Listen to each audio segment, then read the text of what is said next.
There's some warriors that are kind of just in the background. There's this Viltrumite warrior, Thula, you've probably seen throughout the comics along with the other Viltrumites. Let's just say she's been around for a while. Even the day when Thrag became ruler, you see the braids, see the gray hair, that's her. I have no idea why in the Invincible show they made her look so old, when in the comics she doesn't seem that old. I mean, they showed her at one point in the show looking kind of young. I don't know why they didn't have her looking like this in later stuff. Anyways, you guys already know she looks like a human. She's a Viltrumite being. They look humanish. She was raised in a harsher environment, a planet like Viltrum that has gravity of 1.25 of Earth's. Viltrumites, you know, the standard stuff. They can do super strength, super speed, durability. They can live a long time. Thula is one of those beings that has lived a long time. And just the way her race is built, you can tell she has to be sort of a higher end Viltrumite, because the Viltrumite race is all about the survival of the fittest, them slaying each other till the strong rises to the top, literally beating the weakness out of their culture. And yet, even in later comics, she's still around. She doesn't have that much screen time, but let's deep dive into her, shall we? First off, the one thing that makes her unique is that, you know, you see her hair. She kind of uses this advantage during her fighting style of literally using a blade in combat on her hair. It's one of them things that can really catch you off guard. I wonder what this metal's made of.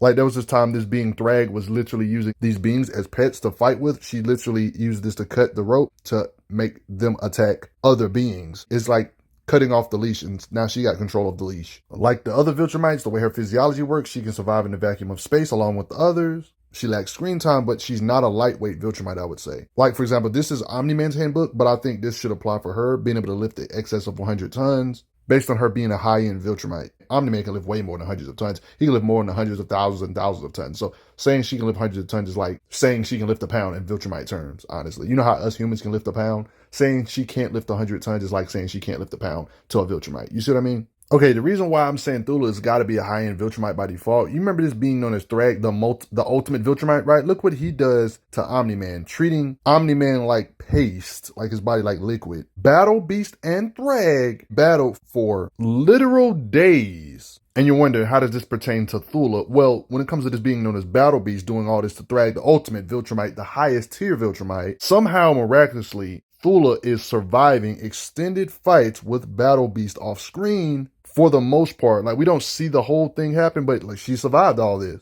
She's getting tossed and slung around, but yo, she survived all of this.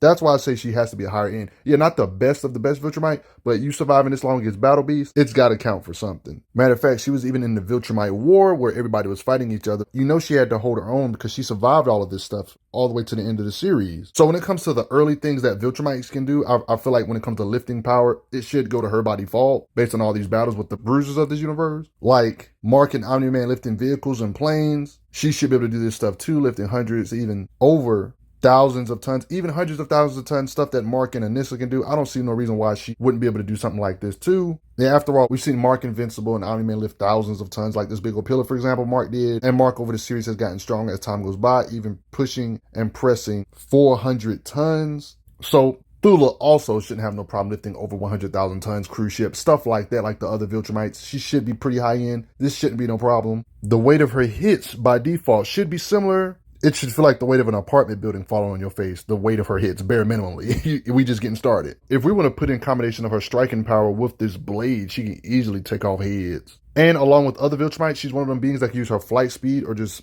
momentum and velocity to build up speed to fly at you like a literal flying bullet. Like how everybody did it here, just ram into a whole bunch of ships and blow everything up with their speed. Like, this is a group, of course, but she's a part of this group right here, flying with her super speed. I'm assuming she did this too when it comes to busting up all these building-sized structures. So it's obvious the weight of her hits can take down buildings like the rest of the Viltrumites, of course. I guess all this raw striking power stuff gets worse when you add into the fact she has like a piercing bladed thing that can even pierce Viltrumites. So you gotta worry about her strength plus this. Like, we literally see her have the striking power. Like, this is one of the Viltrumites. She has the strikes to cut and make bleed like this. Beings that have the durability to be part of the reason why a planet gets destroyed. See, Viltrum got destroyed, and the being she cut was one of the 4 aspects that needed to do this. This being she's able to cut. Keep in mind, these beings had to be this durable. 1/4 the energy needed to blow up this planet working together. These 3 beings literally blew up. And she cut this being, for example. Keep in mind, these beings are not that far away from the explosion. Like, literally, Thula is right here, and the shockwave of the explosion hit her too, and she survived all of this.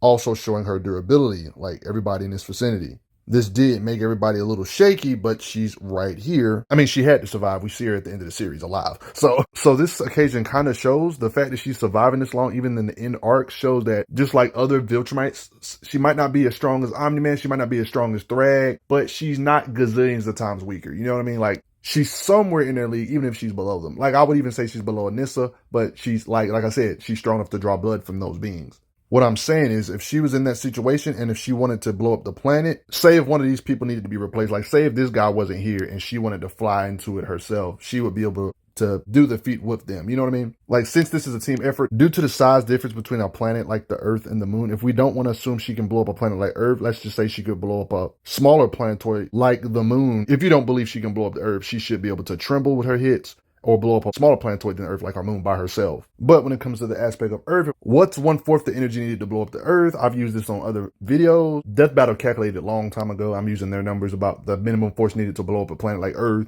With it being 53 quadrillion megatons, if we assume she's 1/4 of this, this would be 13 quadrillion megatons of raw energy needed to blow up a planet like Earth. If we assume she's 1/4 that energy like other Viltrumites. And you got to remember, planet Viltrum is a harder planet to blow up because gravity. You know, gravity is the binding energy of a planet. If it has this much more gravity than Earth, we could assume, if we assume it's the same size and the gravity, we would assume that it's 1.25 harder to bust than Earth. Instead of 13 quadrillion megatons, she would be able to produce 16 quadrillion megatons of force if we would assume that planet Viltrum is 1.25 times harder to bust than a planet like Earth based on its gravity. All I did was a multiply of the original equation by 1.25, you know, to get the 16 quadrillion megatons. That would imply Thula can hit with 16 quadrillion megatons of force, at the bare minimum being 1/4 the power needed to blow up a planet that's 1.25 times harder to shatter than a planet like Earth. If you don't understand how much raw power this is, she can hit with the force of the largest nuclear bombs in the world, multiplied by 300 billion. In this situation, the mightiest being Thrag, she was one of the many Viltrumites that apparently jumped him, and apparently, along with the other Viltrumites, there's implications as a group. She's one of the beings here,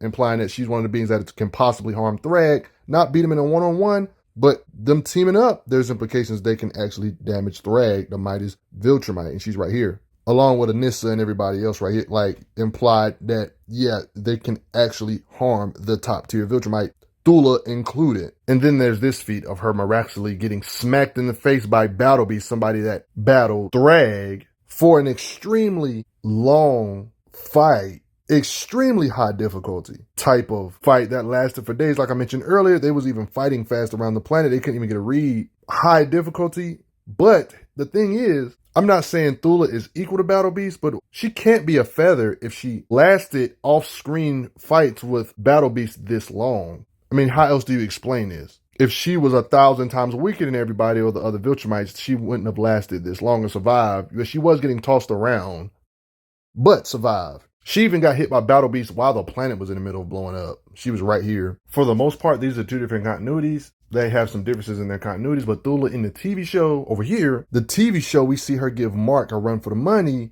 with the weight of her hits. This is added for the TV show. This didn't necessarily happen in the comics, though. We also seen the weight of her hits do this to Alan the Alien and even do brutalities with the weight of her hits. She might not be stronger than Thrag or Omni-Man, but she's definitely a higher end. Definitely stronger than the beginning of the series Mark. I personally like how the TV show portrays her combat speed, her fast hands. This is something she can easily do in the comics too. We've seen things blitz her in the comics, and we've seen her avoid and kick these same things, so she does have combat speed. We don't really got no clear measurable feats for her, but I think a fair assumption would be like she's way faster than the speed of light. Most Viltrumites can get extra distance in space decently with just flying real fast. Thula shouldn't be an exception when it comes to flying way over the speeds of light. Yeah, but what do you guys think? She's a Viltrumite that can easily split millions of mountains down the middle at the same time with her striking power. And she can hit you with enough power to sink multiple continents. That's scary to think about, ain't it? But before I get going, do me a favor and hit that like button for me. And thanks for the donations, everybody. Thula, respect her.